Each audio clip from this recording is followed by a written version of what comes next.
ज्योतिबाच्या नावानं चांग भलचा अखंड गजर, हलगी तुतारीच्या तालबद्ध ठेक्यावर डौलत निघालेल्या शेकडो सासन काठ्या आणि हजारो भाविकांच्या मुखातून होणारा चांग भलच्या गजरात ज्योतिबाचा डोंगर आज दुमदुमून गेला। राज्यासह कर्नाटक, आंध्र प्रदेश, गुजरात या राज्यातील सुमारे 6 लाख भाविकांनी दख्खनचा राजा ज्योतिबा चरणी आपली भक्तिसेवा अर्पण केली। आज पहाटे ज्योतिबा मंदिरात श्रींची पाद्यपूजा, काकड आरती, मुखमार्जन सोहळा झाला। पहाटे शासकीय महाअभिषेक झाला। सकाळी 10 वाजता धुपारती सोहळा झाला। सातारा जिल्ह्यातील निनाम पाडळी येथील 1 नंबरची मानाची सासनकाठी देवस्थान स्थळी दाखल झाली।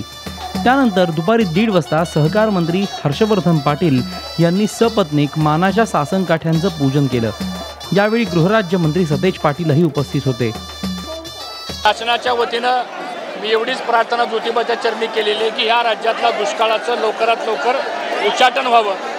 कायमस्वरूपी या महाराष्ट्रामध्ये अतिशय चांगल्या प्रकारचा पाऊस पडावा आणि आज जी 12,000 गावं महाराष्ट्रामध्ये दुष्काळानं जी पीडित झालेली आहेत त्याला लवकरात लवकर रिलीफ मिळावा अशा प्रकारची प्रार्थना मी केलेली आहे।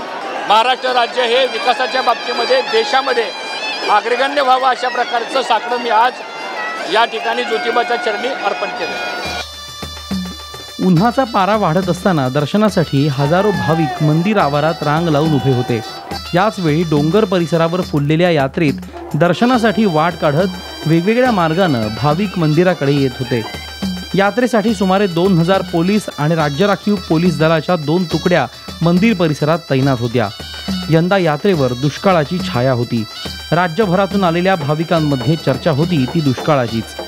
म्हणूनच बा ज्योतिबा दुष्काळ दूर कर असं साकडं भाविकांनी घातलं। कॅमेरामन सचिन सावंतसह तानाजी जाधवर, साम टीव्ही, ज्योतिबा डोंगर, कोल्हापूर।